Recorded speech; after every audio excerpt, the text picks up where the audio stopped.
માંગરોળ તાલુકાના ફુલરામા ગામે ગામથી એકાદ કિલોમીટર દૂર ગામના પાદરમાં લોકોની આસ્થા સમાન કુળદેવી મા ખોડિયાલનું ભવ્ય અને ઐતિહાસિક પુરાણું મંદિર આવેલું છે, જ્યાં દર સોમવારે ભાવિકોની ભીડ ઉમટી પડે છે। ખાસ કરીને જેઠ મહિનાના પ્રથમ સોમવારે અહીં લોકો નિવેદ કરવા આવે છે। આ વખતે પણ ગઈકાલની જેઠ મહિનાના પ્રથમ સોમવાર નિમિત્તે ખોડિયાલ માતાજીના મંદિરે એક દિવસીય લોકમેળો યોજાઈ ગયો। ગામે ગામથી ભાવિકો નિવેદ કરવા આવ્યા હતા અને બધા જ્ઞાતિ જાતિ ભૂલીને સાથે પ્રસાદનો લાભ લીધો હતો। લોકોએ ખોડિયાલ માતાજીના પરચાની કેટલીક વિગતો પણ આપી હતી। અહેવાલ શાંતિલાલ મેવાડા, માધવપુર। ધીરુભાઈ નારાયણભાઈ દખા સોની આ ગામના ખાખરી ધારવાળા માતાજી આ જેઠ મહિનામાં દર સોમવારે અહીંયા મેળો ભરાય છે।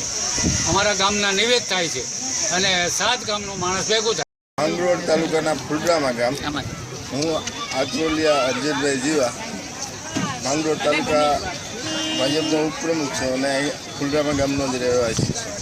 અહીંયા આજ વર્ષોથી માતાજીની એટલી બધી શ્રદ્ધા અને વિશ્વાસ છે આ મંદિર પ્રત્યે કે અહીંયા આજુબાજુના વિસ્તારના લોકો તથા ફુલરામા સમસ્ત ગામના લોકો જેઠ મહિનાના પહેલા સોમવારે નિવેદ માટે અહીંયા આખું ગામ આજે એક દિવસ પૂરા મનથી અને શ્રદ્ધાથી નિવેદ કરે છે અને આજુબાજુનો વિસ્તાર બહુ ખૂબ શ્રદ્ધાથી આ માતાજીના મંદિરમાં વિશ્વાસ રાખે છે।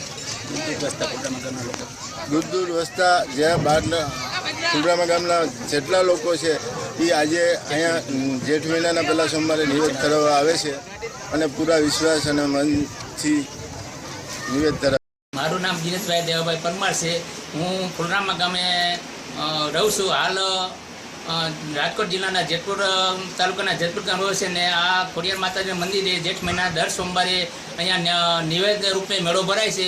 અહીંયા આ મેળામાં અને આ નિવેદ માટે કોઈ જાતના નાત જાતના ભેદભાવ છે નહીં અને દરેક ગામના લોકો એક સાથે સંપીને આ માતાજીના મંદિરે નિવેદ ધરે છે।